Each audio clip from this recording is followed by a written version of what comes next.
What is happening, wonderful people? So earlier today, I got a chance to go see Roofman, and in this film, after escaping from prison, former soldier and professional thief Jeffrey Manchester finds a hideout inside a Toys R Us, surviving undetected for months while planning his next move. However, when Jeffrey falls for a divorced mom, his double life starts to unravel, setting off a compelling and suspenseful game of cat and mouse as his past closes in. And that's all I can say without giving too much away. Let's talk about it. What's your favorite scary movie?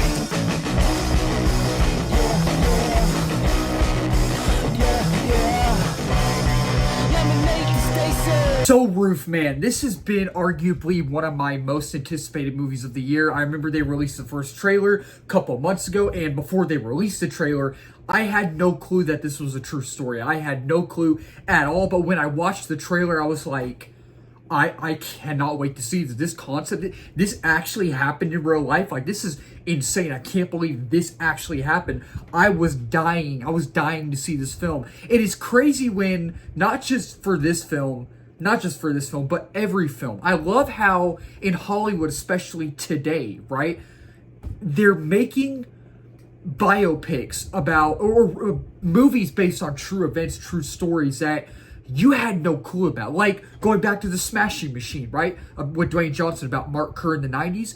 I ended up loving that film. I didn't know anything about that. I've heard the name Mark Kerr before, but I didn't know anything about that story. Same with this. Did not know Roofman was a true story. And if you don't know the true story, it is about Jeffrey Manchester. He robbed 45 McDonald's. Not even joking, that's true. You can look it up. He robbed 45 McDonald's and got arrested, escaped prison, and he was hiding in a Toys R Us roof for about 6 months. And after now having seen the film, I absolutely loved it. So if you've been following my channel for a while, or if you are new, what I do is talk about my positives first, right? And then talk about my negatives next. But I kind of switch it up sometimes, I kind of switch it up a little bit here and there. So since I really did enjoy this film, I really loved it, I'm going to talk about my negatives first, and then my positives second, because I really don't have barely any negatives. Like, I maybe have more negatives that I can't think of right now off the top of my head,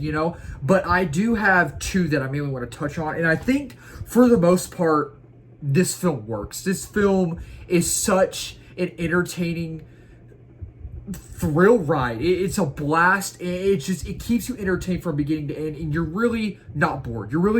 I think at times the pacing is phenomenal. Like, the pacing is very, very tight for the most part. But at the same time, it does kind of slow down at times, right? It does slow down here and there, but for the most part, right? It really doesn't. You're into it, and you're into this narrative, you're into this story, and you're so engaged and focused on what is going on, right? And I think at times, however, I would have liked there to be more depth with the characters, right? I would have liked there to be more depth. I mean, there's depth here and there, with Channing Tatum's character, Jeffrey, right? And maybe here and there with Kirsten Dunst's character. And it's funny because Peter Dinklage is in here as well, and he has a substantial role, right? But he doesn't have, like, the biggest role in the film. He actually, in a way, sort of has an arc in this film. He has an arc, Peter Dinklage is hilarious, and Peter Dinklage absolutely was hysterical in this film, and some of the things he was saying, some of the things he was doing, right? He actually has an arc, and he actually has development. He does, which is really cool. But, I would have liked there to be more depth and more development for some characters, and not all of the emotional beats hit. Maybe here and there, maybe, like, kind of slight, you know what I mean? But not all the way. So now talking about my positives is really only the negatives. The only negatives I have, maybe I have more, that I can't think of right now. But overall, I really enjoyed this film. Like, I loved it so much. And I'm really disappointed because towards the end, I don't think I missed much, but I had to go to the bathroom, and I was trying to hold it. I had to go to the restroom, ended up going. But when it releases on digital, I will go back and watch that scene I missed. It wasn't much. I think I missed, like, maybe a scene and a half or something like that. So when it comes on digital, I definitely will check that scene out. You know what I mean? But almost everything works about this film. Almost everything works, whether it's the editing, whether it's the performances, whether it's the humor, whether it's the tension, which the tension, like I was sitting there, and it's not a horror film. It's not a scary film by any means. This is like a comedy. I don't know if you, in a way, crime comedy type film, right? And I was sitting there and I'm like so tense. And the reason I say I was tense is because it's like a cat and mouse game, right? It's a cat and mouse game where he's on the, Channing Tatum is, Jeffrey Manchester is on the run and the cops are after him. And he falls in love with Kirsten Dunst's character, right? And you're like, oh, he doesn't want her to find out what his like true name is and what he really does and what he has been doing. And you know towards the end she's gonna find out. And you're just sitting there, you're just like, oh man, when is she gonna find out? Did she? Why is her face like that? Why is her expression changing? Like she's gonna find out. And it's just so tense. But I really love, there's a lot of things I love about this film. I love majority of things about this film.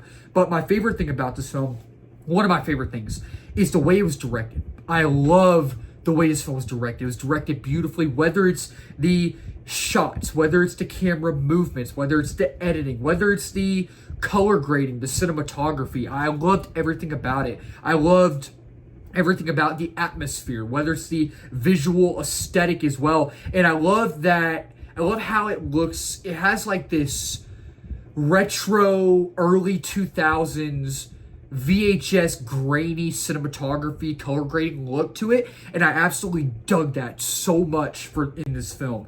And I think that Channing Tatum gives his best performance in this film. He gives his absolute best performance in here. I think Kirsten Dunst is really great, and Peter Dinklage and Lakeith Stanfield are both in here as well. While they're both not in it much, they do have decent sized roles, right? They're both excellent in here. And Ben Mendelsohn is in here, which I did not know Ben Mendelsohn was going to be in this, and it's always good to see Ben Mendelsohn. He's always such a great actor, so it's really cool to see him. Juno Temple's in here too. Again, she doesn't have a big role, but she's just here and there, you know. But it's always good to see Juno Temple as well. So the performances as a whole were really good, but mainly Channing Tatum and Kirsten Dunst were really great, you know. And I think I haven't laughed this hard in a movie in a long time. In a long time. Like, I thought it was hysterical. Like, I was actually legit laughing. Like, you seen in the trailer the scene where Peter Dinklage, if you saw the trailer, you see where Peter Dinklage sees Channing Tatum in the store and he starts screaming.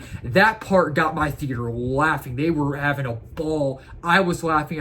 I was hysterical. Absolutely hysterical. And I think that it has heart, man. It has heart. And I know I mentioned earlier, that the emotional beats don't really hit. I didn't feel like the moments really hit that much, but it does have heart. And you feel that heart, right? It wears his heart on its sleeve, and you feel that. You feel those moments. You do. And I think that, again, all the performances were great. And again, I didn't expect myself to love it as much as I did. Like, I expected myself to like it because I was excited. I was anticipating this movie. I was expecting it to be good. But I really just loved the great atmosphere and the aesthetic. And I think the narrative overall keeps you engaged. It does. And I thought the script was sharp. The dialogue was really, really sharp. There's a scene where it's a simple scene. You know, it's just a simple scene. It's not a throwaway scene, but it's just a scene that to get you to the next scene, right? Where it's towards the beginning where Channing Tatum and Lakeith Stanfield are sitting like outside on the porch or in the backyard or something. And the dialogue there is phenomenal. It's great. And I'm just like, man, I'm loving this interaction. I'm loving what they're saying to each other, you know? And it's just, it really gave me that, like, it has that grainy early 2000s VHS retro look to it. And I love that so much. And it's just, again, it wears his heart on its sleeve. And I thought the pacing was tight for the most part. And I really was directed well. I just really, it's one of the best movies of the year. I enjoyed it. Yeah, overall with Roofman, I really enjoyed this film. I didn't expect myself to love it as much as I did, but I expected myself to like it, you know, and I really did. I really enjoyed Roofman. And if you're a fan of Channing Tatum, if you're a fan of Kirsten Dunst, if you saw the trailer and you were really looking forward to this film, if you didn't see the trailer but you heard about it and you're like, oh, I really want to go see this, definitely go watch it. So with Roofman, I am going to give this film a 4 out of 5 stars. And with Roofman, I will say definitely dedicate your time. It is definitely a fun movie and you'll be entertained from beginning to end. So that'll wrap up this video. Thank y'all so much for watching. If you're new to the channel, please subscribe, like, comment, share in this video. We just hit 1K subs a while back. We're now at 1.1K. Next milestone is 2K and 3K after that and beyond that as well. And if you're new as well, I do movie reviews, TV show reviews, trailer reactions, movie live streams, movie news, all that wonderful movie rankings, all that wonderful movie stuff under the movie umbrella. And let's talk about it in the comments down below. Did y'all like this movie? Did y'all not like it? If y'all have not seen it yet, are y'all gonna go watch it? If y'all have not seen it yet, are y'all gonna watch it on streaming? Let's talk about it down below. Keep talking movies, wonderful people. Cheers.